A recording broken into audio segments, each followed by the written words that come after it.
Hey, Well, I can. He's back. I can sort of hear him. hello, hello. Yes.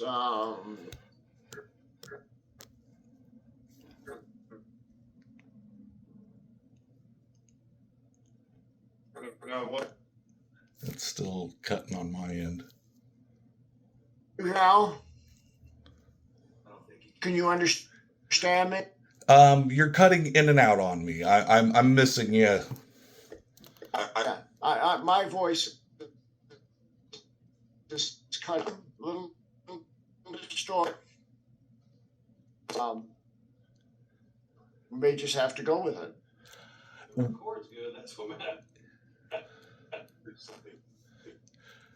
I can try on my phone if we think maybe that would make a difference instead of my laptop. I do live in the country. This may be an issue on my end, and I apologize. Uh, Joshua, he says he could maybe go to his phone, but I prefer to stay like this. I can hear the both of you. You'll have to come over here. I can't. You're sounding better now, actually. You're coming pretty clear. He says I'm sounding better, You're still. and we'll just have to try it. All right, let's do another test. I'm going to count to 5. 1, 2, 3, 4, 5. Do you hear me? I heard all those, yes. Yeah, you might just have to raise the level of your voice slightly. Count for me. 1, 2, 3, 4, 5.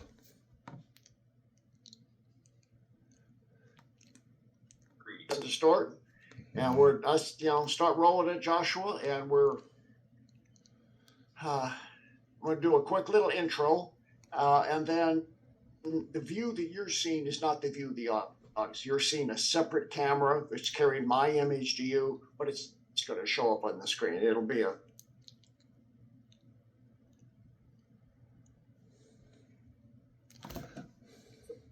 It's gone down again. split. Hi, everybody. I want you to meet a real Satanist. Not one of the sanitized varieties that some of you see on Christian YouTube sites. Now, I don't doubt the sincerity of some of those who say on Christian podcasts that they've come out of Satanism, but honestly, I often question how deeply involved those individuals were in the black arts. But not so with Michael Stewart. He's leader of a Kansas City area satanic cult called the Satanic Grotto. Is that scary enough for you? A grotto, a cave down underneath in the. Well, in this podcast, you're going to discover what a real Satanist believes of the cultural and political agenda that they espouse.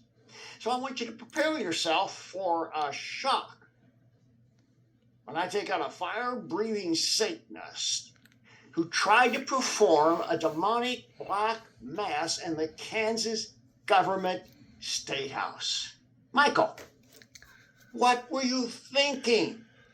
Were you just thinking publicity, headlines? They will now know who the Satanic Grotto is. I get more hits on YouTube or something. You can't go into the Kansas State House and perform a black mass to the devil. Bob, I love all of this and I really want to engage that, but can I real quick, I just want to tell you how honored I am to be here. I have been exposed to you most of my life. I grew up in the Assemblies of God Church. And my youth pastor, as a matter of fact, followed you in the 80s and 90s so closely that you are yourself a direct influence on my Satanism. Without your influence and speaking, Okay. I wouldn't be where I am. So I want to thank you for that, first off. And I appreciate and I'm honored to be here. I never thought I'd get to meet you. Is that a backhanded compliment? I mean, you can take it however you want. I mean it as a straightforward compliment. So,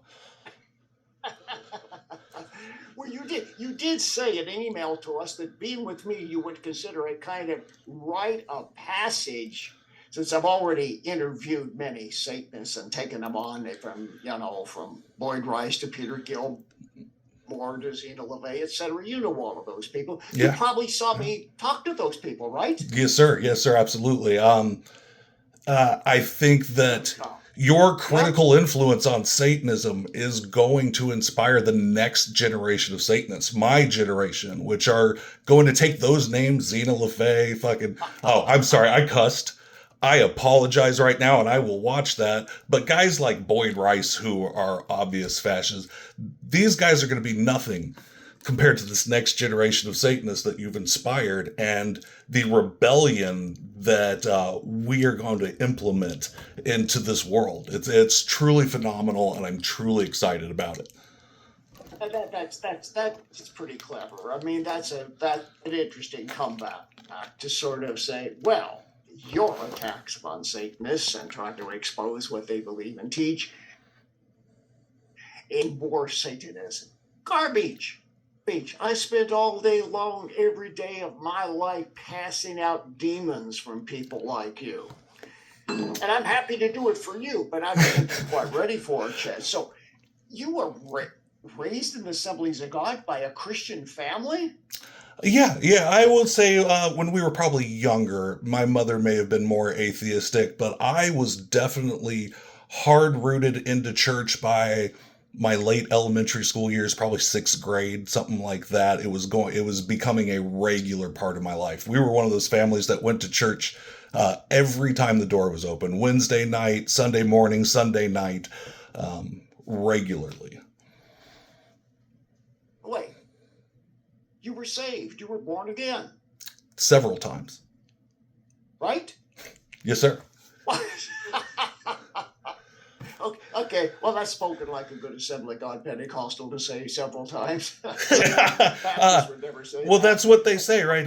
In the Pentecostals, Jesus writes your name in the book of life in pencil so he can erase it. All right, that's a great line. But this isn't the devil. And I'm trying to find out, you come from this family of Christians and you're out of the Pentecostal church and you learned about me there and so on. But you are simply emphasizing what I've said over and over again, that most Satanists I have met, the real ones, the genuine ones, like you, are refugees from Christianity gone wrong, or for something that happened that embittered them against the church, and they confused the church with Jesus and the cross and salvation, and they couldn't make their way through it, so they took this leap in illogic philosophical commitment to this archetypal image of something that allows you to indulge any evil you want to indulge in, right? Well, I think that's a kind of a strange way to look at that angle. For me, it's more about addressing the hypocrisy of all of this, right? You yourself kind of like rail against the sins of the modern world, and you fight these demonic possessions.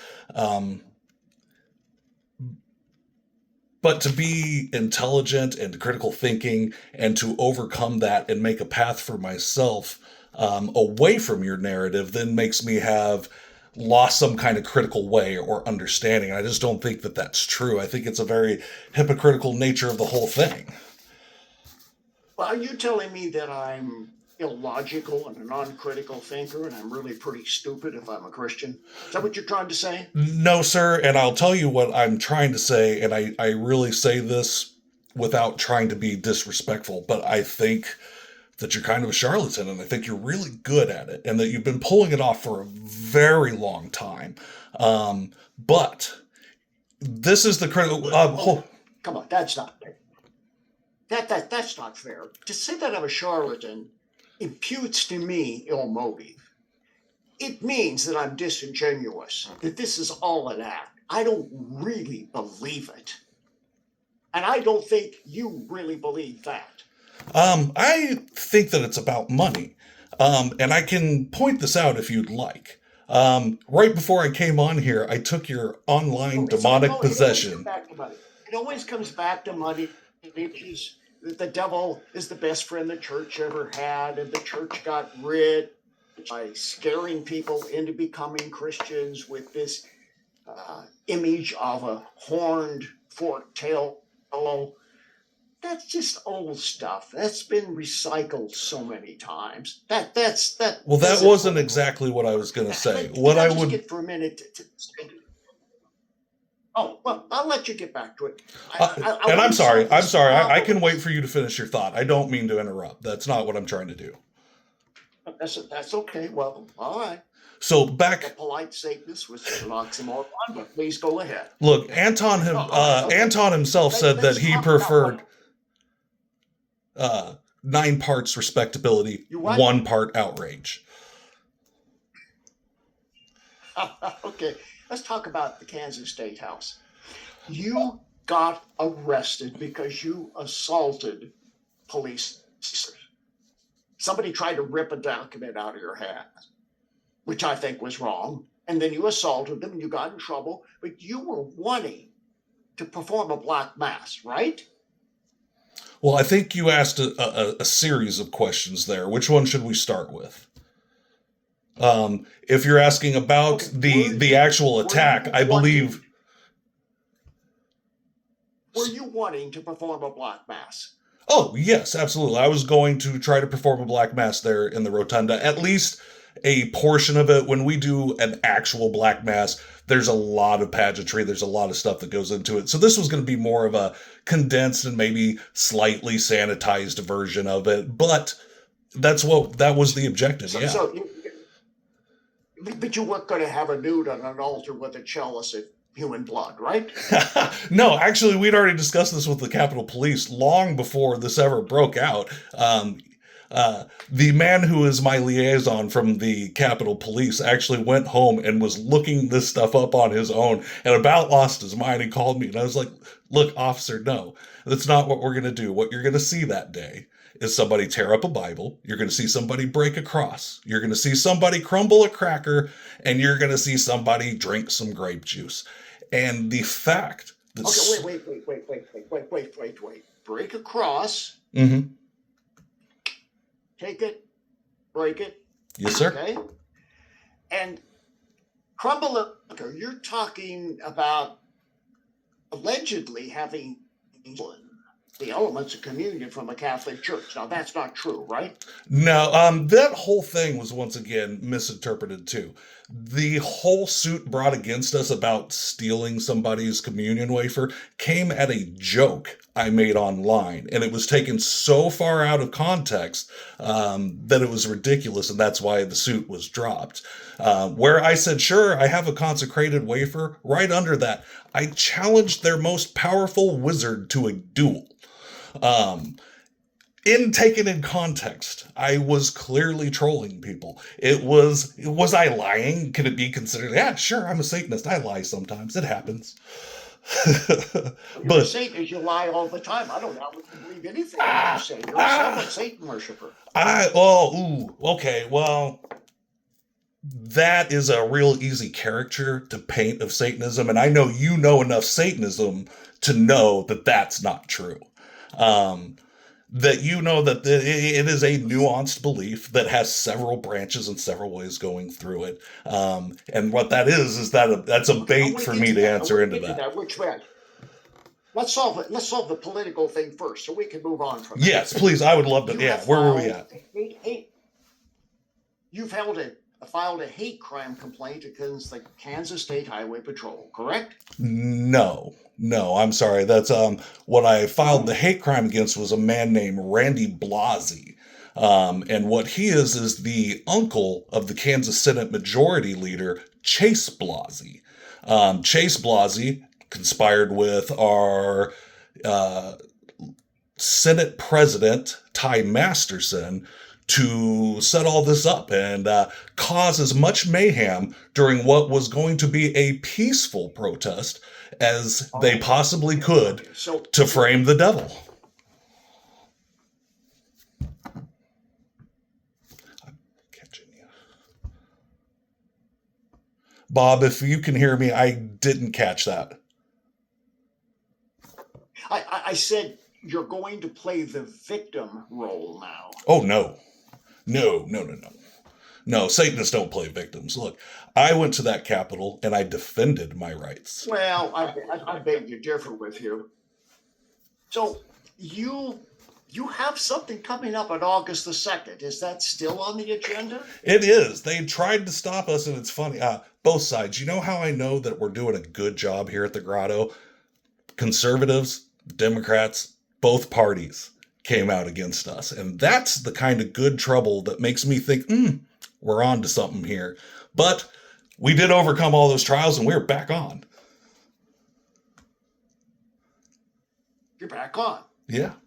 And according to the news report I said, you're going to protest a community event focused on religious pluralism and a charity drive to donate to pagan, occult, and LGBTQ affirming texts to the State House's meditation room.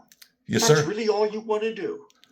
No, that's not the only thing. That is a positive part. We want our representatives and our senators and our governor to have access to all kinds of information and all kinds of point of views so they become a well-rounded individual. And that's really the only goal with the book club. But we have other parts to this too, so.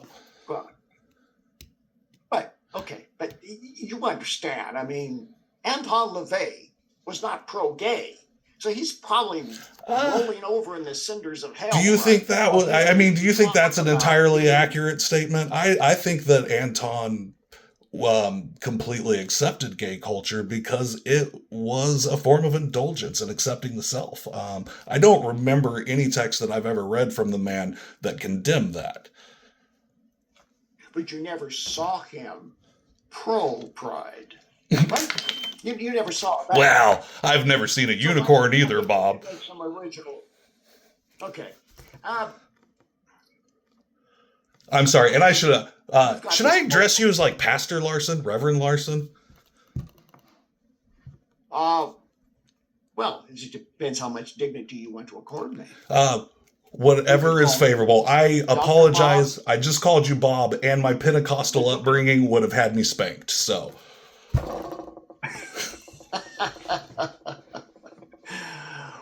All right.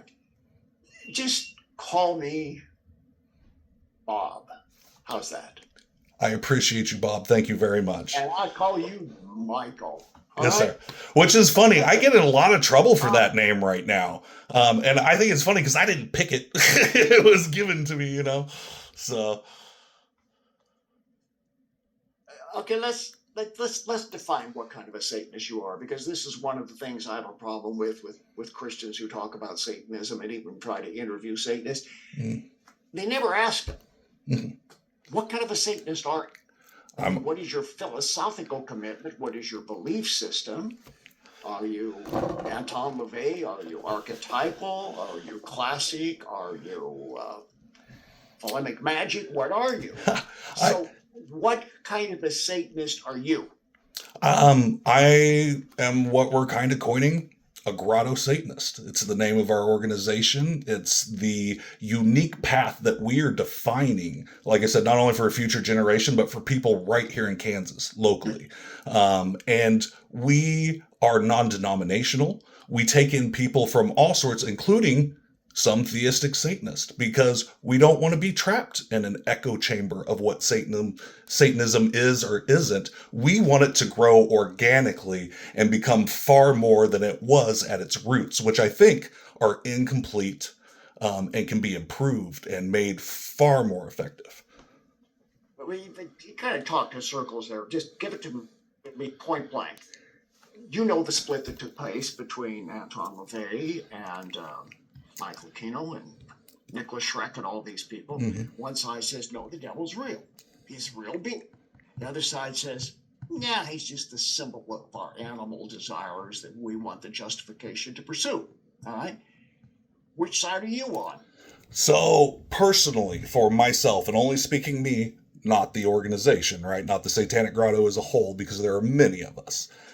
For me personally, I probably am somewhere in between atheistic and a middle ground esoteric. You spoke earlier about thelemic magic. I have studied plenty of Aleister Crowley, but I do think that's got some flaws to it myself. I'm a left-hand path individual. I take those points and pillars of the left-hand path very seriously. And in fact, we just updated our website, and it defines more clearly the paths and structures that the grotto agrees to as a whole. I apologize for not providing those prior. But that's all right. Okay, so after all these years, first person baptized into the Church of Satan with their nudity on the altar, Zeta LeVay, now a Buddhist. Mm-hmm. There's hope. You could become a Christian again. You can become one again, or be revived again, or renew your commitment. It's possible. You know, when I was in the Assemblies of God, they had a prophet show up one time, and he's pulling people down to the altar, and I remember standing there and he's praying over me, and he looked at me and he said, "I feel this in you, and the Lord is speaking to me to tell you this." He said, "You will do one of two things with your life." He said, "You will be a great man of God, and you will lead people to God and to Jesus." He said, "Or you're going to become a man of Satan, and you're going to do a whole lot of harm in this world." And I feel like that set a binary course for me. And when it came down to it, I chose the other one. I don't necessarily believe that was a legitimate prophecy. Well, I don't either, but I do find it a defining point. I'm sorry, go ahead. But, you had a choice, one of two paths, but I'm still not understanding what the turning point was. Oh, I think there were several. Like this, and you took the left path. Something had to happen. What was it? What turned you from a Christian by confession? Mm-hmm. And we'll leave the theological issues out of it, Mm-hmm. as to whether or not Fair. there's any hope of you still making it to heaven. Into once saved, always saved. that That's the other one. The demon that I am now. I do like that moniker, but I guess you would attribute that to the spirits inhabiting me, yes? I've taken on the name the Devil of Kansas, both as a professional moniker and as a symbol of activism that What changed? You're not answering the question. What changed? Oh, well, okay. What's the turning point? And that assumes there was one single thing, but you know as well as I do, the steps to evil are gradual and slow and individual, leading off the path, right? So it's not like I can tell you one day my pastor was mean to me and he broke my heart and that was it. No, it was years of seeing little things build up until finally I was so distraught that I had to make a choice to figure out whether I could resolve the conflict that was inside of me or I had to walk away from it. And there was a conflict in my faith and belief in God. No, you could have turned to Zoroastrianism. You could have turned to Hinduism. You could have gone almost anywhere. But no, Pentecostal good boy had to be a devil worshiper. You had to be a Satanist. And you already said it. You're not just one of those archetypal Satanists. You're possibly considering the real deal, that he actually exists and empowers you. Now that's a bridge too far. Let's admit it. Bob, I will say that if there's a turning point that specifically drove out Satanism, it was you. You were my well, not you. Let me rephrase that because that is unfair. Your influence, influence on my pastor. He would stand at the altar every Halloween holding up a satanic Bible, and it was that prop for him was so powerful for me. The draw. I'll tell you, Laramie Crumpley was my pastor. He ended up becoming a senior pastor of that church before he was kicked out for exposing himself to some woman years later. Now, I had left the church long before that, but goes to show. Okay, but right there, if you submitted yourself to me as a candidate for an exorcism, I would zero in on that right away. So there was somebody with a false anointing, living a duplicitous life, practicing evil, living in hypocrisy, and bringing a curse on you because you were under his spiritual covering. Now, I'm sure there are other factors, but now this starts to make sense to me. Yeah. Well, So once you again, just went a little I think where most people would go. the steps are fairly clear. It went Bob Larson, Laramie Crumpley, Michael Stewart. And there was, I mean, if you want to attribute it all to one man, I think that takes the responsibility off me. I made my choices. I could have found a new pastor, but I didn't. That's not what I recognized. I changed my entire outlook Yeah, and went seeking. listen, Michael, that was a factor. I mean, there are obviously other factors as well, but that man cursed you. Ah, You were under his authority, and he cursed you.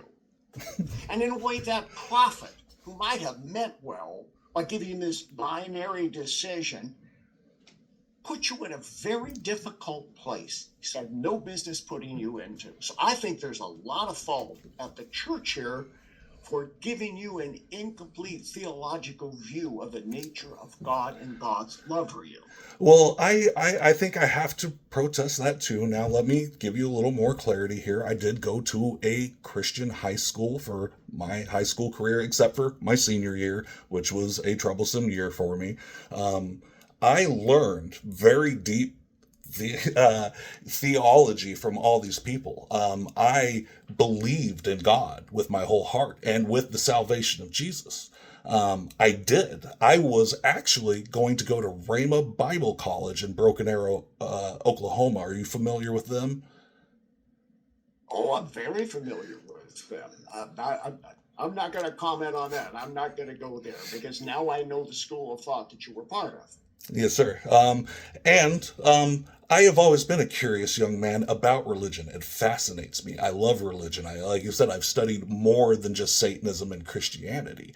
I want to know the scope of what is out there so that when I do define a theological doctrine for this new Satanism, that it is prepared to test the time and last until the next great Satanist comes along and redefines it for their generation. I want to make something clear. I'm not knocking Rhema and some wonderful people who have come out of there, but I'm seeing a theological consistency. I'm seeing an empirically based sense of reality, and I'm not seeing an objectively defined faith that had strong theological underpinnings. That's what I'm seeing here. Well, it's So hard to judge that from me much 20 years ago, right? Or more than 20 years ago now. I would not say that I would understand Bob Larson of 2000 and his underpinnings, other than I might be able to actually see you on TV or, some video somewhere because you've just been exposed that long. But my point standing that it's hard to say that you can judge what my faith was at that time because I believe that it was so strong that when I left the church, the breaking of my heart and the deconstruction of that was severe and long and took many, many years for me to correct for myself. I believed, sir. And now I no longer do. But you didn't have to go. You could have gone to Locke, to Hume, to Hegel. You could have gone to Nietzsche. You could have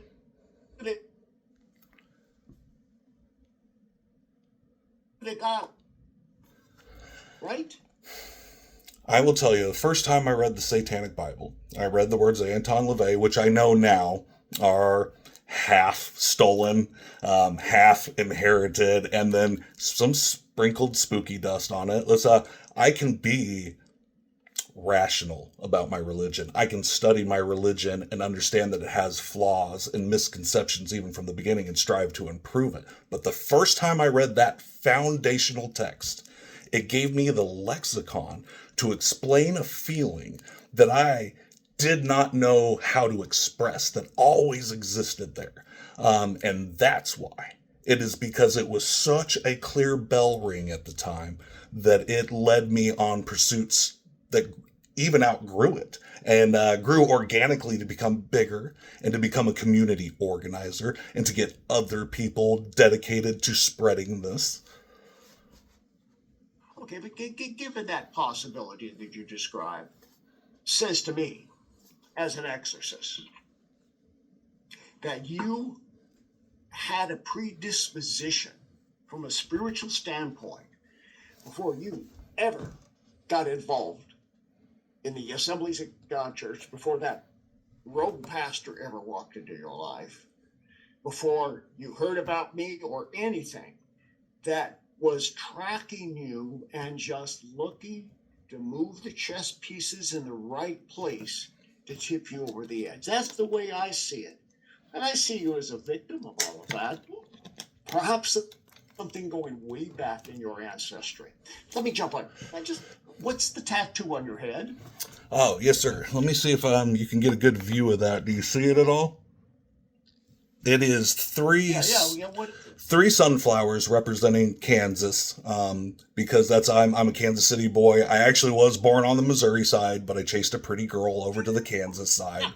All right. Well, we were really expecting a much more evil tattoo. Well, it is a little more. I will give a little further. If you notice, they're in three phases. There's one that is starting to bud, one in full bloom, and one that is dying, representing memento mori and remembering this life now. And then I don't know if you could tell, in the center of the biggest one is a pentagram.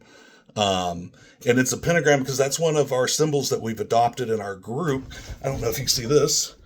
And I think it is such the sunflower in the pentagram. Yes, sir. All right.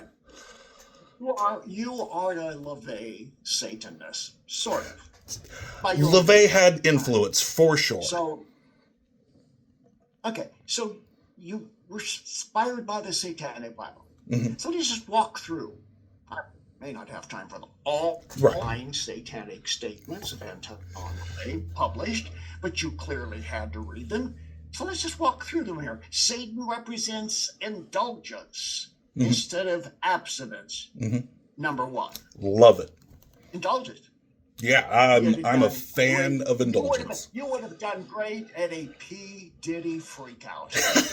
Well, look, just because you indulge in chocolate doesn't mean you're going to indulge in pedophilia, right? I think those are unfair evaluations. Now, if you ask me, can I put a few drinks back? Do I Do what feels good. Pursue your lusts. No, because he also followed it up with that compulsion is not indulgence. Compulsion is a loss of your self-will, and that in itself is a tragedy. You never want to lose yourself, even when you're indulging. Which, of course, is still the antithesis of what Christianity teaches. Yes, I agree with that, yes. We're not to give way to the sins of the flesh and the desires of the fallen nature. Or is it the fact that if you can convince somebody that having fun is a sin, you can hold that over them and charge rent to come back to you? And that's what it keeps boiling it back to, right? Is that this is a system that funds a class of people. We're going to get into a definition of sin here. I don't know. And by the way, let me just explain to the audience here. We've had some technical difficulties, and we're talking over each other once in a while. And as I'm watching you, I see your lips move before I hear the words. So I have to be anticipatory here, but we're trying to make our way through this. All right. So I've got the list of the 9 satanic statements here. Satan represents responsibility instead of concern for psychic vampires. What a self-defined, selfish sense of morality. What, responsibility? Arrogant. Like Lucifer, you get to sit back and decide who is responsible and who's not responsible. Oh, I don't think that's a clear statement of what that means. I think it means that when you're organizing a structure, well, if I may, my interpretation of that is when you're organizing any structure, you put priority and authority to those people who take responsibility, to those people who choose to stand up and lead and take the shot right in front of a news camera every once in a while when it's called for. Now you sound like you're campaigning for a position on Trump's staff. You know what I found out here recently? We're a 501c4, which means we actually have entitlement to political statuses and creating a political platform. In the future, you very well may see grotto-inspired legislation filed at the Kansas State House. And I am so excited about this. Not holding my breath. Satan represents vital existence instead of spiritual pipe dreams. Number 2 on Anton LaVey's. That's doesn't that kind of already get covered? The fact is that when you're dead, you're dead. That's not a pipe dream. When you're dead, you're dead. Mm-hmm. And if you are a Satanist, that's it. That's the end of it. Yep. Live it now. There's nothing more. Yeah, live it now. What a great motive to be selfless and kind and love and to turn the other cheek. I think it's you're dead. I might as well just get what I want now and enjoy it while I can. There is some of that. No, I wouldn't say that totally. What I think that really remembering this death does is inspire me to create my own meaning, my own motivation. And it doesn't necessarily have to be malicious. I have all I go to poetry night. You know, I never knew before I started the grotto and started breaking my bounds here that I was a poetry guy. In fact, I probably would have laughed at someone 10 years ago if they had told me that. But I indulge and I exist and I experience things now. I say yes. Even if I don't know that I'll like them, just for the experience. And if I don't, I walk away. It is a operation of consent. It is an operation of responsibility. I get to make those choices for me. There are no external. Well, this is really, wow,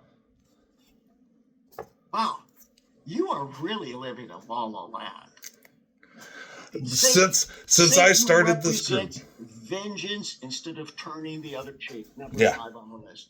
Yeah. You believe that? Well, I think I proved that at the state capitol, didn't I? Not turning the other cheek. Yeah. I think you did too. You got arrested. But the point is, they didn't charge me though. Like they arrested me, but I've been arrested before. This place in heaven. Okay?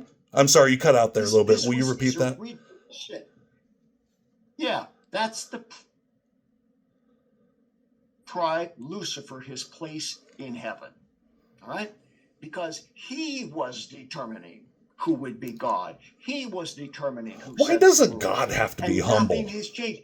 What you're saying is, I have the right to determine my own future, my own course. Something to me that I don't like, I have the right to seek vengeance. You know, on my Patreon, I just wrote about our doctrine of violence. And I don't actually, that's not how I believe. And I outlined what I believe the clear directives for the use of violence and when it's justified and when it's not. If you would like, I'd be more than happy to send you a free copy.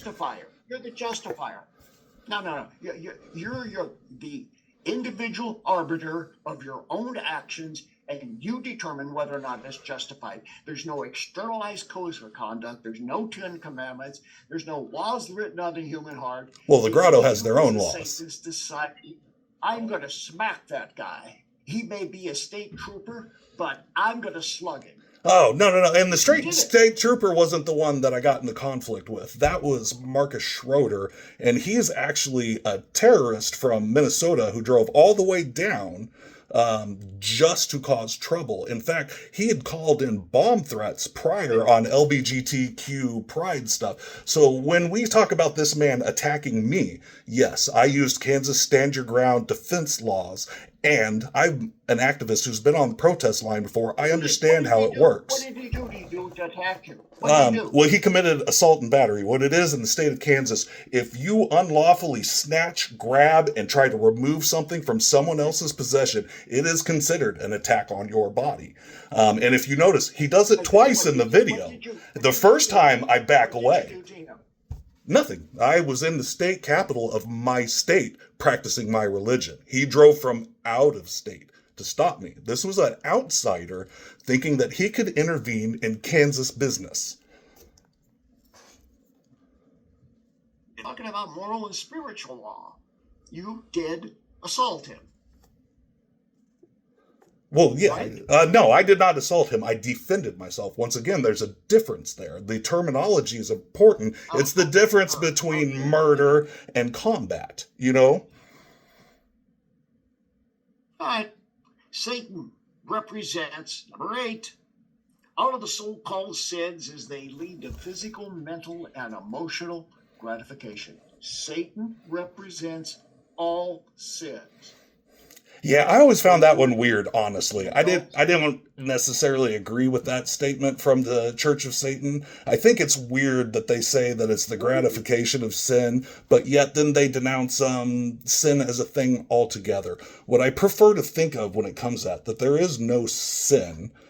Sin is not a thing. That's an imposed structure we've come up with. What I believe is there are failures of the self, and there are probably like And so incest and pedophilia are not. those are consent violations, and I do think those are horrible.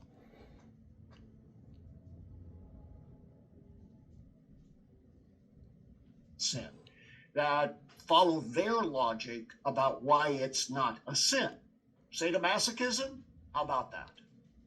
I mean, is it For that? between Is that okay? is it between consenting Oh, adults? consenting? See, I'm not into it. Look, I grew up with some abuse in my life, and to me, that stuff seems strange because when I want to be intimate, the last thing I want to do is get hit. That doesn't make sense to me either. But I'm also not judging. If two adults decide they want to trauma bond over whipping each other, go for it. But what if that consenting adult grew up with sexual abuse, Mm-hmm. and as a result, they have lost their sense of humanity and individuated dignity, and they put themselves in positions of being abused over again because of the traumatization. Mm-hmm. But to you, they're consenting, go do it. You're not interested in the nuances. Why would I interfere with somebody else's attention? Why would I interfere with somebody else's choices like that? Those people need to deconstruct their own trauma. And it's not my position to tell them how and when they do that. It is entirely their choice. You know, that's what the P. Diddy trial was all about. Yeah, choice, right. Well, now, I don't, like I said, choice that was there. consent violation. People are things. You know, you have an answer for everything. It's generally but the consent. moral structure is lacking. So you said you were abused. Who did what to you? Oh, well, that's look, I came from a poor family in South Kansas City, which was a troubled neighborhood in the 80s and 90s when I was a young man and a teenager. It's just life. The difference is I don't focus on those as focal turning points in my life. I take responsibility. Maybe I was dealt a bad hand. Maybe I had a stepdad beat me. Maybe I didn't. Maybe I lived in a rough neighborhood where they picked on guys like me. Maybe I didn't. It doesn't matter. The point is, whatever trauma you've experienced, whatever trouble in your life, it's up to you to solve that coagula, break it down, analyze it, and rebuild better. And when we start doing that, we start becoming that far better, more dangerous person, like I said. Wait a minute. You're attributing to some kind of individual power to overcome. I spend my life helping the outcast, the downcast, the abused, and the broken. I talk to them all day long, every day. Mm-hmm. And some of those people need good therapy and they need good counseling, but they're not able in most cases to pull themselves up by their bootstraps until we get demons out of them. But And when then you charge the $400 a evil pop to get it, getting the demons out of them, then unleash them, and for them to really get free and overcome. But that whole dimension to you is just X'd out. Doesn't exist. well, I would give it more credence if when I took your demonic possession test, you didn't tell me to buy 6 books and schedule a $400 appointment to be exorcised by you. Now, I overcame that by punching someone at the Capitol, and I could ask you right now for free. And I wonder, I'm sorry, Bob, let me fit one more thing. I wonder what Jesus charged to cast out demons. Well, hold on for a minute. Glad you brought that up. Number one, if people want to go take the demon test, it's free. Yes, I agree. And I that agree. test, test.com, allows people to have a sense of the probability, all right, of whether or not they have any demons. Mm-hmm. But my ability to speak with you right now involves an office facility. It involves a lot of expensive equipment. Mm-hmm. It involves a staff. It involves being able to be in the position to provide help, which isn't just provided by me, but by associate ministers and by people who offer a bigger picture than then you try to zinger me by saying, "Oh no, sir, my time." I apologize. Not a zinger. Looked after and taken care of, so I'm able in the bigger picture to reach out and help people. I think That's really an ad hominem argument that I doesn't think fly, it was Jesus. because you're the one It who's was got the Jesus moral- who said, you're the "Sell one who's got everything the you moral had deficit and give it to there. the poor." I mean, that seems kind of antithetical. Jesus didn't say, he said, "Sell everything you have, give it to the poor. Trust in me, because I even know when a sparrow from the sky falls," right? He has your hand. Hang on. If you just trust him, you wouldn't have to charge as much for your demonic expulsions.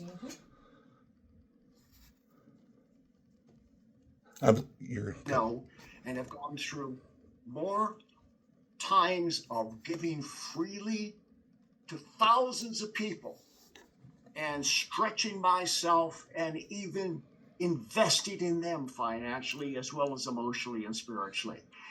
You are the last person in the world to stand in judgment of me. In all due respect. Hey, no, sir. And like I said, I don't judge folks. I apologize if I came off that way. I am not trying to judge. I'm just trying to present a angle that I view it from. It is not a judgment, because once again, I don't believe that's my place. It's a standard default position. It's an ad hominem position, and it just doesn't fly. The real issue here. Well, I hope you're right, and I hope that one day in my nonprofit organization that I will be able to make maybe a salary like Bob Larson does. Because right now I work full time. I've quit my old job to become a Satanist and an activist full time and lead these without pay. And it's funny, I don't even have a God to rely on. I've done that too thousands of times. Yeah. Okay? Well, that's what I'm saying. I hope one day to accomplish your level. Then it seems like we're kind of walking the same path on different hands, right? No. How dare you say that? Bob, I am a fan. Like I said, you brought me here. No, what I want. One of the things I want to achieve today, as I said right at the beginning, is that people understand what a real Satanist is. A real Satanist. You. Yes, fascist the evil eye. Yes. Sir, I am the realist Satanist. Tell me this, what you really believe. Because there are people out there, I think, in the Christian community who are being confused by people who get into the occult, and that's Satanism. But that is not Satanism, that is the occult, right? So it's a whole different path, the New Age, etc. There is overlap, yes, but one's more of a philosophy, one's more of a practice. But yes, in general, you can split those two, but there are overlap, correct. There are Satanists who dabble in the occult and combine it. And that's one of the things, hell, we're working on right here in Kansas. Yes. We're going to release a whole new system of demonic, satanic magic that honors the infernal, Luciferian way, and we're going to publish it so cheap. We're going to use Anton LaVey's exact tactic of making sure the Satanic Bible spread by making it cheap, just the same way, and we're going to leak it to the world. Back to why you're even doing this, why this conversation is even taking place. At one time, you made a verbal and emotional commitment to Christ. Were you coerced into that, or did you know? The second part of that broke up on me, and I apologize. I heard you asking about the first part. I said, there was one time in your life in which you made a personal faith commitment to Jesus Christ. So my question is, were you coerced into it? Were you pushed into it? Was there social pressure, family pressure, or something that had you do that? Oh, I think Did it you was. mean it at the time? Oh, I definitely meant it at the time, but that doesn't mean I wasn't coerced or I wasn't naive. I think those things can all exist simultaneously. And how old were you when you did that? Like I said, so sixth grade, what does that make you, like 12-ish starting? So I probably spent that up to teens, 18. 18 for sure is when I got the Satanic Bible. That I do know. So when did you make the choice for the left-hand path? I read the Bible and it resonated, but I don't think I actually implemented it into my life until I found the Satanic Temple. And strangely, what I learned by being an chapter head and an organizer for the Satanic Temple was to critically analyze all that I'm seeing, and that's when I really chose the left-hand path. When I got to the point where I could even deconstruct Satanism and start looking at it objectively, then my life really started changing. And ever since we left the Satanic Temple, we became an independent organization, and I really started investing in these ideas and these practices. My life has gotten so weird and so fun and so tiring. No rest for the wicked, right? You know you have demons. I know you have demons. I am the demon, sir. You would not be where you are saying what you say if you didn't have demons. But as I said earlier, I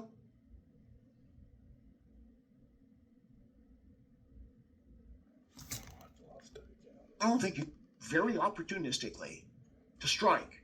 And then a series of things happen, enough delusion set in, the whole system began to crumble, and you bought it. And the minute you took the bait, then this plan that had been going on for a very long time smacked you. And since then, you become a zealot for it. You're not seeing the pattern here. I actually am. Yeah, you actually just pointed out something that kind of blew my mind a little bit. You've attributed that pattern to a higher demonic force or whatever, but you know what that pattern actually is? I don't know, and please forgive me. Are you familiar with Saul Alinsky, Rules for Radicals, any of these workings? Yes. What you just outlined. I don't spend my time reading literature that's designed to overthrow the United States of America. Well, you should. It would define these points. What you just listed out is Saul Alinsky 101, and it is something that I practice regularly in my activism. This isn't some grand cosmic plan. This is recognizing opportunity and capitalizing. And yes, I do make those moral judgments. Our group decides and makes those moral judgments. Now, before you think I'm some black pope lording over Kansas, we're an elective body. I go up for election in October because I want this group and what I have accomplished so far to outlast me and run the time and beat any other model of Satanism that has been presented. We are going to root in and take over. We will be decentralized cells across the United States that all network and all coordinate, and it's going to be a wonderful, beautiful thing. I hope the Christians who are listening to me heard carefully what you just outlined. Mm-hmm. You outlined a progressive political takeover. You outlined a demonic spiritual takeover. Yes, sir. And God help us if you're in a position of legal governmental authority. But no one's voting for this. I think you can rest. It will happen eventually. It will happen eventually. Okay? You know what, I Bob? don't expect to be sitting at the right hand of the Antichrist because, you're not bad enough to do that. But Oh, come on, don't discredit me like you're going to break my. I've been waiting for this interview my entire life. Please don't do me like that, Bob. I would at least be kind of like a lieutenant or something, you right? just you just described the end times. You just described the tribulation Yeah. period. You Oh, I just learned that described very it. well too in school. Laid So, out the agenda. yeah. It's Pardon? a synthesis, right? You take your whole life, you learn this, you learn that, you synthesize it into a plan, you try to enact it. And that's the best. What I love that I've seen a lot lately is pastors, priests, many different older men who I would think of as an authority figure, like a father figure, like kind of archetype, right? Do two things. One, they go, what is happening in Kansas? And you know what's happening? The grotto. And the second thing they do is they focus on me, not realizing that we have multiple members over multiple cities. But then they focus on me and they go, what happened to this guy? And every time I'm like, it's so easy. All you have to do is ask me. And you were the first one to really reach out and ask me. And because I think, well, like I said, we're tied. I wouldn't be on this path without you. We need each other in this. And I'm just so thankful that I got to do this. So, Well, I'm grateful that you joined me today. I'm not going to take a backhanded compliment Bob, because Bob. I know what's ultimately behind it, but I'm glad we could be reasonably good natured. Yes, sir. I appreciate that too. I was really worried it wouldn't go that way. Oh, Jesus said your own words condemn you. Mm-hmm. So if people listen to what you said, that leads to, I think they can see, been there, done that before. The Bible says it's happened over and over again. But one time at the end, it'll be the last time it happens. And just in case there's a pre-tribulational rapture, and just in case it's possible through martyrdom to make it into the kingdom while you're hanging around with your Satanist, you might want to think about that, even if it costs you your life. I appreciate that, Pastor Larson. I really do. And I've been to plenty of tribulation Christmas plays. I know what's coming if that's what's coming.